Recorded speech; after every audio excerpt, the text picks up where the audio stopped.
I've been struggling for days to try to find the words to express how I feel about the Trump deal, because my feelings are so profoundly conflicted.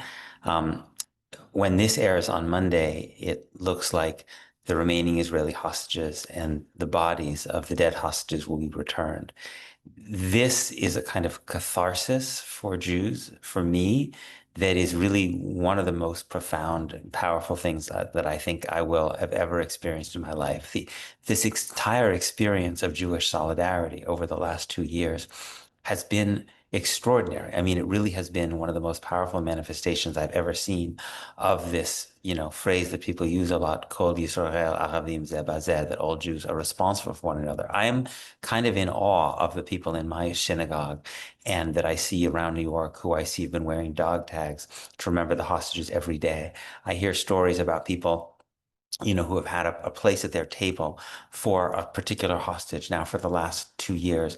In my tiny way, I've had the names of the hostages on my refrigerator door. We prayed for them every week. I mean, this has been incredibly, incredibly powerful. It's been one of the most powerful Jewish experiences of my life. And I want to think tomorrow as those hostages are coming home and think about the Trump deal only through that vein, only through this vein of Jewish solidarity, us as a small, often brutalized, persecuted people who have learned and in accordance with our traditions to really care for one another, to care for one another. And there's so many people who have manifested that stuff that's so powerfully.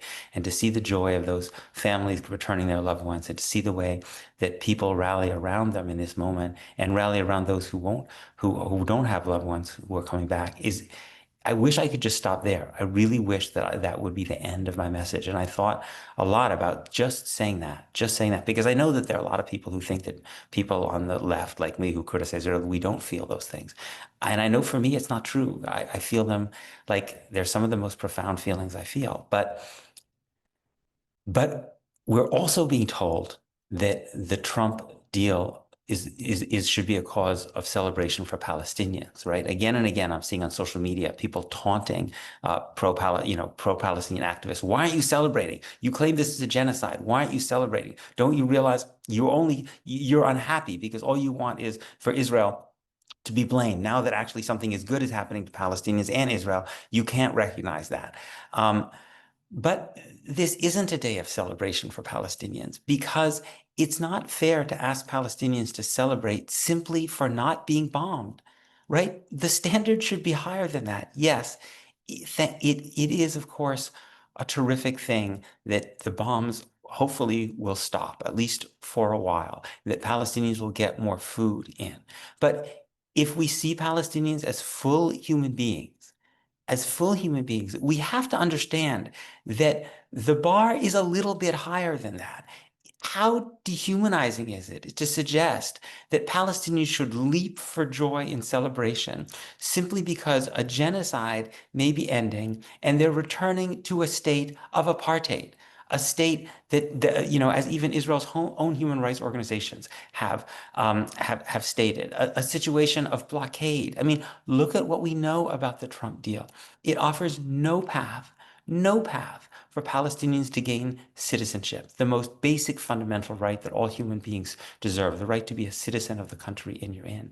And beyond that, Israel is now, in the first phase of the Trump plan, Israel sits on 53% of Gaza. And in the second phase, if this Arab stabilization force comes in, it will it'll go to 40% of Gaza.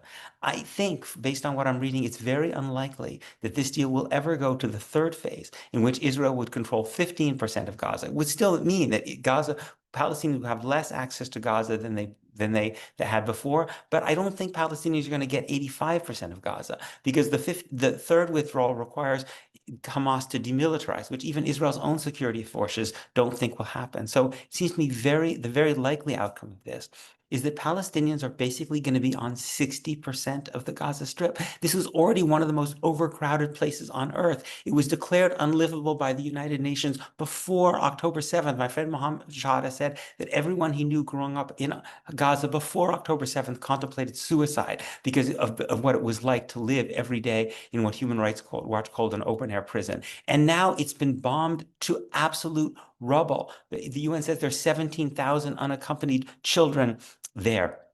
There is no prospect, really, of Gaza being made livable. Yes, more humanitarian aid may come in. There may be better quality tents, but Israel will control all access in and out.